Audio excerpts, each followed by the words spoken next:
दोस्तों नमस्कार, स्वागत है आप सभी का एमसे विश्व में। होपफुली आप सभी अच्छे होंगे। तो आज की क्लास में हम डिस्कस करने जा रहे हैं अभाज्य गुणनखंड यानी कि प्राइम फैक्टर्स के बारे में दोस्तों।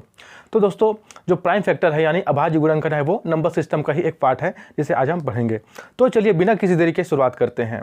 तो जैसा कि आपको दिख रहा है अभाज्य गुणनखंड, तो इसको पढ़ने से पहले ये होता क्या है पहले हमें ये समझना पड़ेगा दोस्तों, तभी तो जाकर के हम क्वेश्चन को सॉल्व करेंगे। ठीक है, तो शुरुआत करते हैं हम गुणनखंड से। ये देखिए अभाज्य गुणन, ये दो शब्दों से मिलकर बना है। पहला तो है अभाज्य और दूसरा है गुणनखंड। तो पहले हम ये समझेंगे कि गुणनखंड होता क्या है। ठीक है, तो दोस्तों अगर मैं यहाँ पर एक छोटा सा नंबर लिख दूँ 10, ठीक है, मैं यहाँ पर 10 लिखता हूँ और अगर आपसे ये पूछता हूँ कि ऐसी कौन कौन सी संख्याएं हैं जो 10 को पूरी तरीके से विभाजित कर देंगी, तो दोस्तों आप मुझे कहेंगे कि 10 जो है 1 से विभाजित होता है पूरी तरीके से, 10 जो है 2 से पूरे तरीके से विभाजित होता है। ठीक है, 10 5 से पूरे तरीके से विभाजित होता है। साथ ही साथ 10 जो है वह 10 से भी पूरे तरीके से विभाजित होता है दोस्तों। यानी कि अगर हम 10 को 1 से भाग देंगे तो ये पूरा तरीके से भाग चला जाएगा। 10 को अगर हम 2 से भाग देंगे तो पूरा भाग चला जाएगा।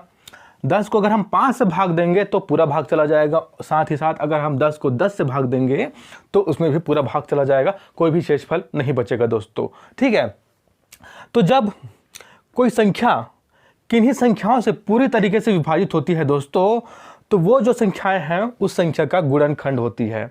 ठीक है, देखिए 10 जो है 1 से विभाजित हो रहा है तो 1 जो है 10 का गुणनखंड है। 10 जो है 2 से विभाजित हो रहा है तो 2 भी 10 का एक गुणनखंड है। उसी प्रकार से 10 5 और 10 से भी पूरे तरीके से विभाजित हो रहा है। विभाजित हो रहा है मतलब उसमें पूरा पूरा भाग जा रहा है, इसलिए 5 और 10 भी 10 के गुणनखंड हो गए दोस्तों। ठीक है, इसका परिभाषा हम कुछ इस तरीके से कर सकते हैं कि किसी संख्या के गुणनखंड वे संख्याएं होती हैं जो उस संख्या को पूरी तरीके से विभाजित कर देती हैं।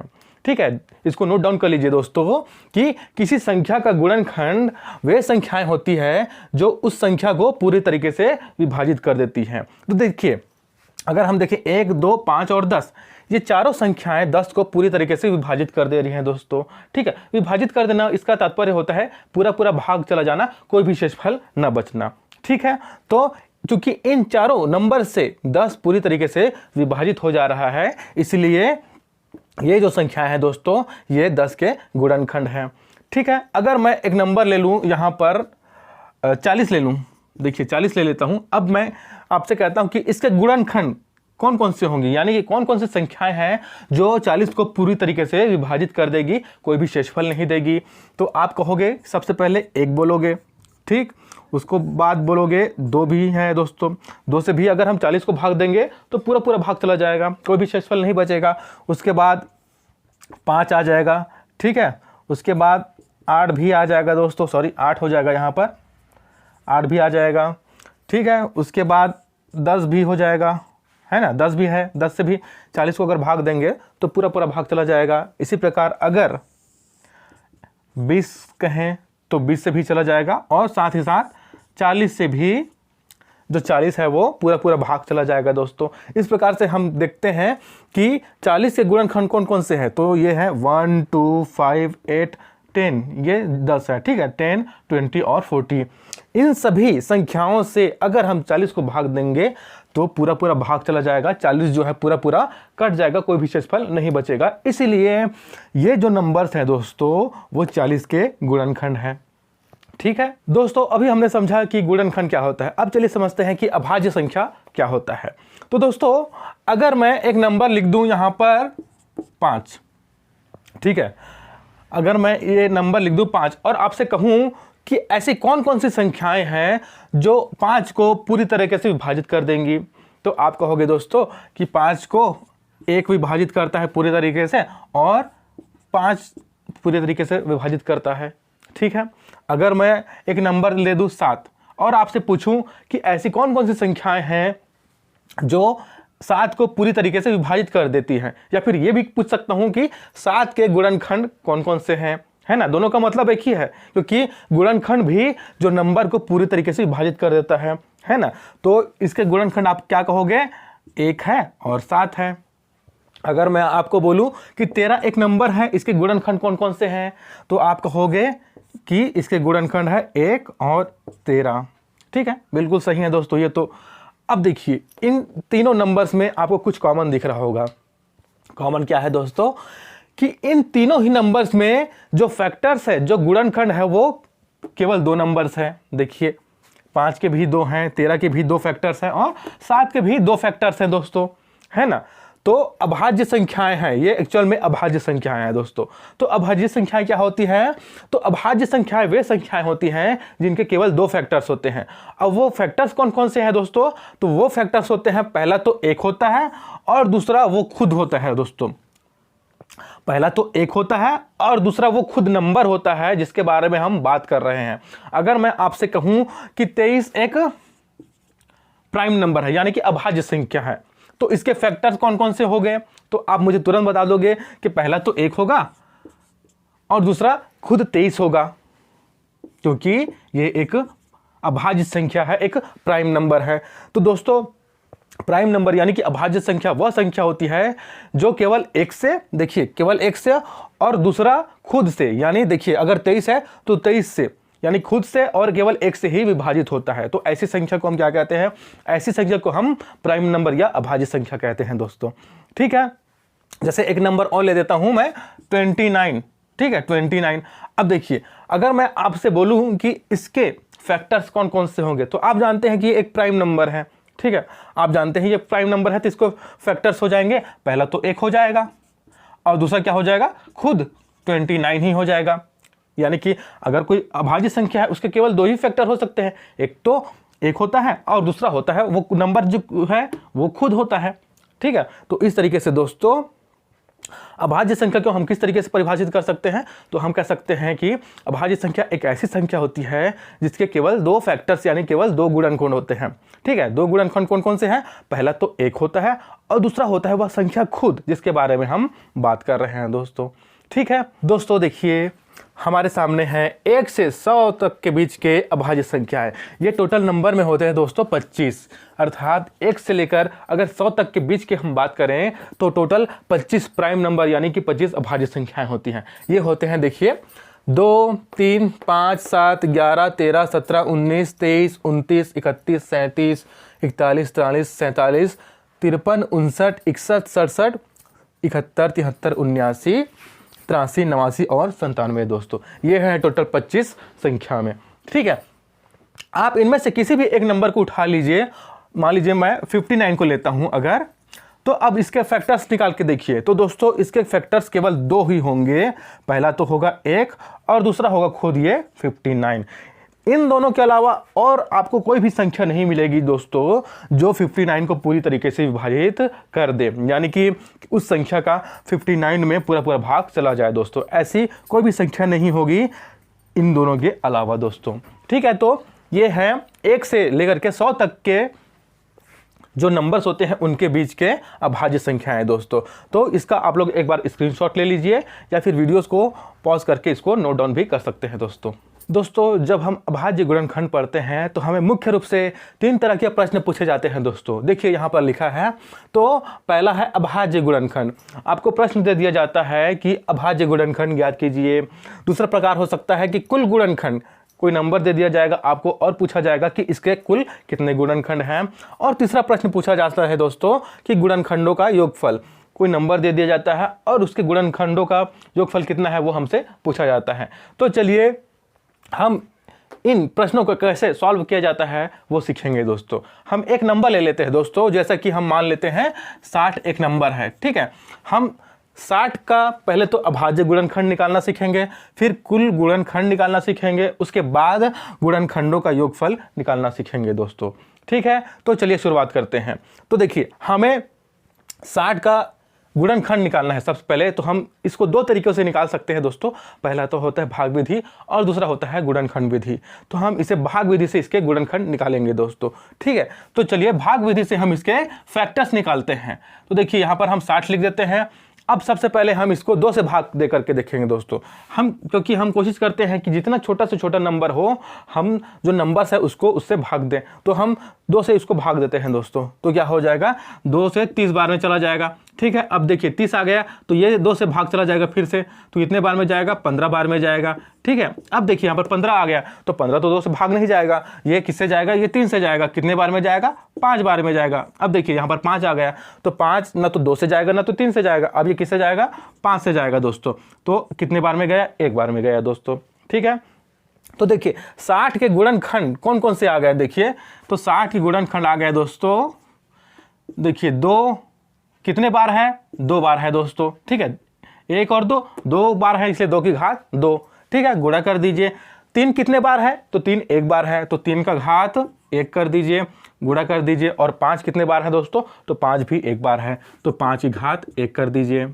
ठीक है, देखिए 60 के गुणन कौन कौन से हैं, तो देखिए 2 गुणा 2 यानी 2 था 2 बार, इसलिए 2 का घात 2 कर दिए। 3 है 1 बार, इसलिए 3 का घात 1 कर दिए। और 5 है 1 बार, इसलिए 5 की घात 1 कर दीजिए दोस्तों। ठीक है, इसलिए हमें ये जो गुणनखंड है वो मिल गए 60 के। अब देखिए इन गुणनखंडों में आपको एक कॉमन बात ये लगेगी कि ये जो गुणनखंड है यानी 2, 3 और 5 है दोस्तों, ये सभी क्या है, ये सभी अभाज्य संख्याएं हैं। ठीक है, ये क्या है, ये सभी अभाज्य संख्याएं हैं, है ना।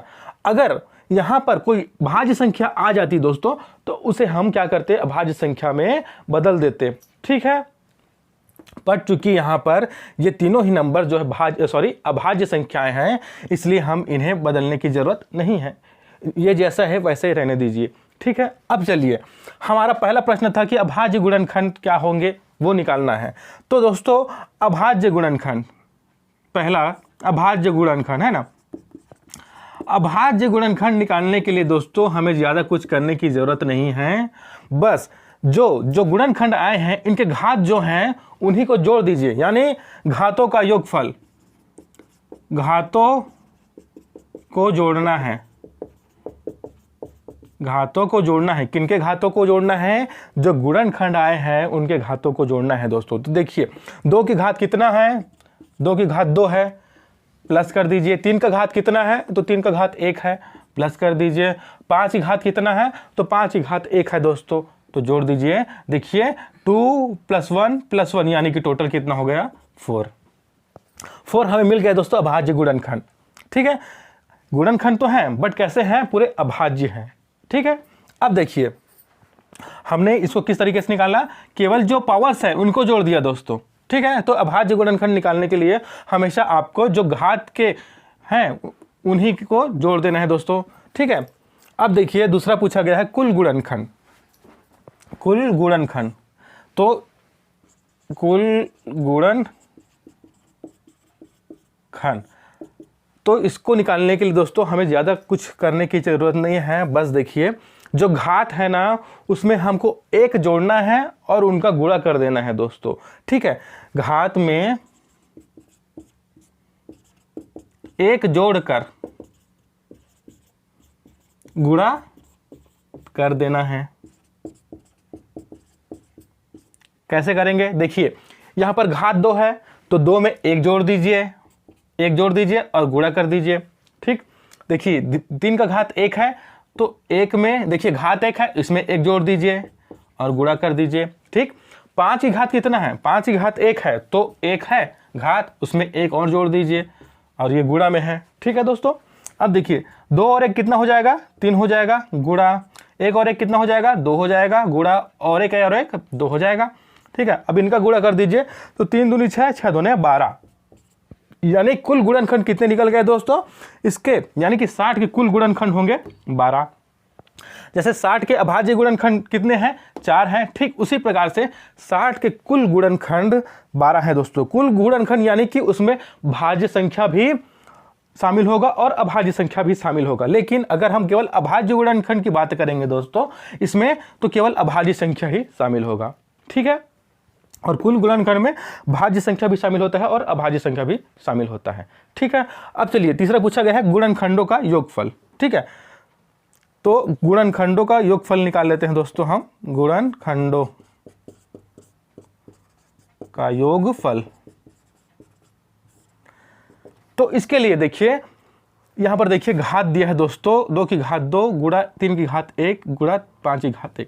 अब इसमें हमें घात 0 से स्टार्ट करना है, ठीक है। देखिए यहाँ पर 2 की घात 2 दिया है ना, तो हमें इसमें करना क्या है, 2 की घात 0 से स्टार्ट करना है दोस्तों, 2 की घात 0 से स्टार्ट करना है, ठीक है। और 2 की घात यहाँ पर जो भी घात रहेगा वहां तक हमको लेके जाना है। तो देखिए 2 की घात 0 हुआ, प्लस कर दीजिए, 2 की घात 1 कर दीजिए और 2 की घात 2 कर दीजिए। अब ये यहाँ कंप्लीट इतना, 2 की घात 2 है ना, तो 2 की घात 2 जैसे आया ब्रैकेट बंद कर दीजिए, ठीक है। अगर यहाँ पर 2 की घात 10 रहता तो हम इस जो नंबर है उसको 2 की घात 10 तक पूरा लेके जाते, यानी किस तरीके से, तो 2 की घात 0 धन 2 की घात 1 धन 2 की घात 2 धन 2 की घात 3 धन 2 की घात 4, इस तरीके से 2 की घात 10 तक लेके जाते दोस्तों। बट यहाँ पर चूंकि 2 की घात 2 है, तो जैसे ही 2 की घात 2 आया हमने वहाँ पर उसको ब्रैकेट क्लोज कर दिया, ठीक। अब गुणा है तो गुणा कर दीजिए। अब देखिए यहाँ पर 3 की घात 1 है, तो शुरुआत हम किससे करते हैं, शुरुआत हम घात 3 से घात 0 से करते हैं। तो क्या हो जाएगा यहाँ पर 3 का घात 0 है ना, और प्लस 3 की घात 1। देखिए 3 का घात 1 है इसलिए हमने 3 की घात 1 तक किया, ठीक। अब यहाँ पर ये थोड़ा सा जगह इस तरीके से दोस्तों।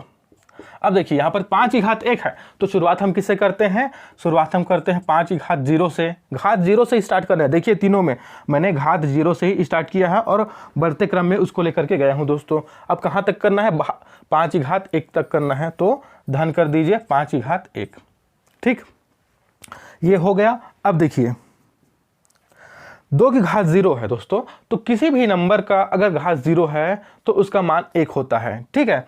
अगर यहाँ पर 1000 है, ठीक है, इसका घात 0 है, इसका घात अगर 0 है तो इसका मान भी 1 ही होगा। अगर 10,000 है उसका घात 0 है तो उसका मान भी 1 ही होगा, ठीक है।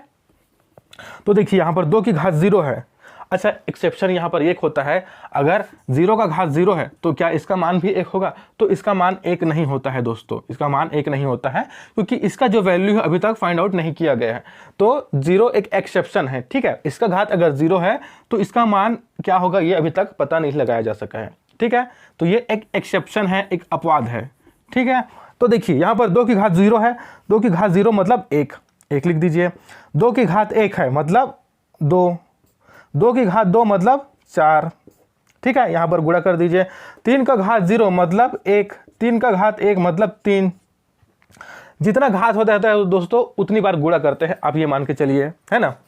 देखिए अब 5 की घात 0 मतलब 1, अब 5 की घात 1 मतलब 5, यहाँ पर क्या हो जाएगा, 5 हो जाएगा।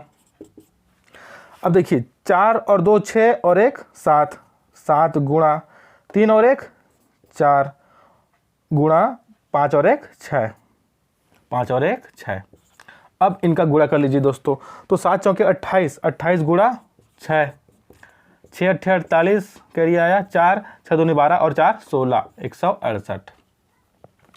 आंसर आ गया दोस्तों 168। ये किसका आंसर है, तो गुणनखंडों का योगफल है, ठीक है। 168 क्या है, जो 60 के गुणनखंड है दोस्तों उनका योगफल है, ठीक है। तो इस तरीके से दोस्तों अगर आपको कोई भी नंबर दे दिया जाए, एग्जाम में आपसे पूछा जाए कि इसका अभाज्य गुणनखंड क्या होगा, तो अभाज्य गुणनखंड को इस मेथड से हमको निकालना है, ठीक है। शुरुआत तो उसका जो गुणनखंड है उसको निकालेंगे भाग विधि से, ठीक है, इस तरीके से करेंगे, है ना। उसके बाद अभाज्य गुणनखंड को हम इस तरीके से निकालेंगे कि यानी कि जो घात होंगे उनको जोड़ देना है।